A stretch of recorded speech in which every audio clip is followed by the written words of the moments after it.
This is Plac Koscielny in the former Łódź Ghetto, and to my right I have this magnificent church of St. Mary Assumption, and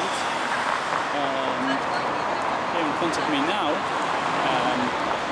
building important in Łódź's history, we had a printing office was there, which belonged to the Social Democratic Party, I think it was.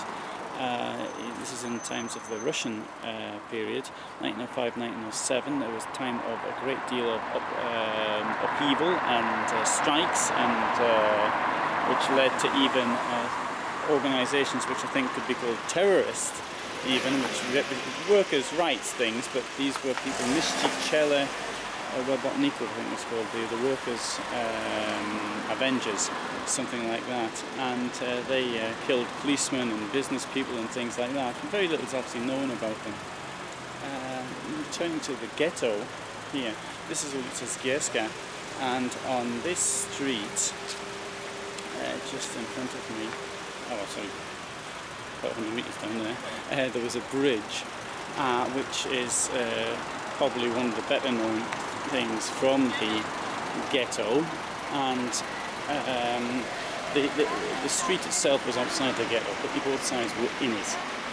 So the Nazis had this brilliant idea of putting the ghetto in a place where they wanted to actually use the road for something else. I don't understand why they didn't just move the ghetto into the streets where they didn't want to use the dog. In Warsaw we had, for example, Bodno, where the trams went in and out, and also Franciszkanska, where trams went in and out.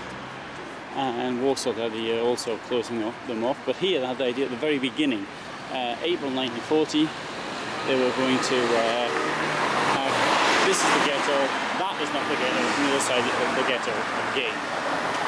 Now, as you come out here, is Plac Koscielny, which the Nazis kept the same name of, just in German, Kirchplatz, and that seems to be an original building there.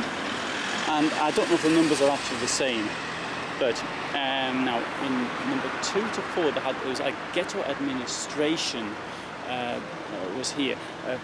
Those that kept, the officer kept the population records, the registry, and this type of thing.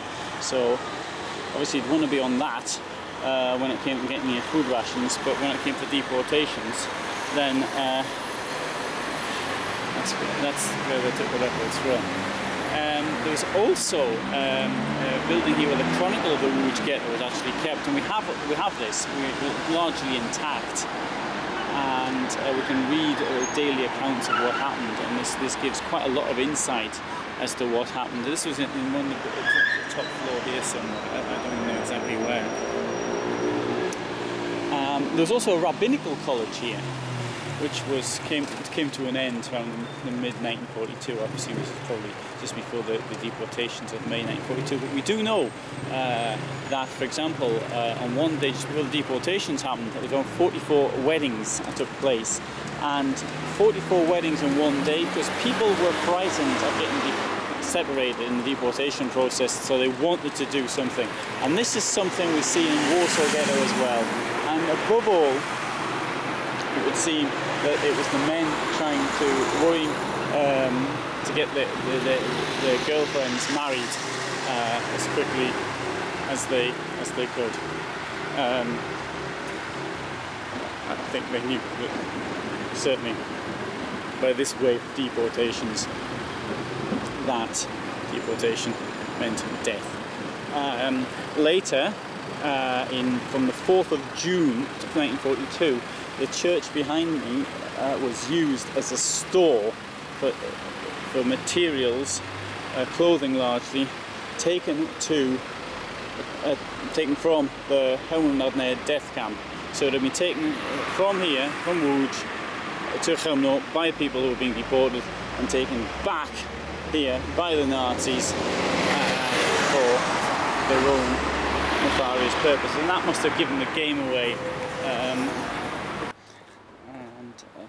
Funds from various business people, mainly Protestant and Jewish, actually paid for it. and coming round we'll see again for firewood.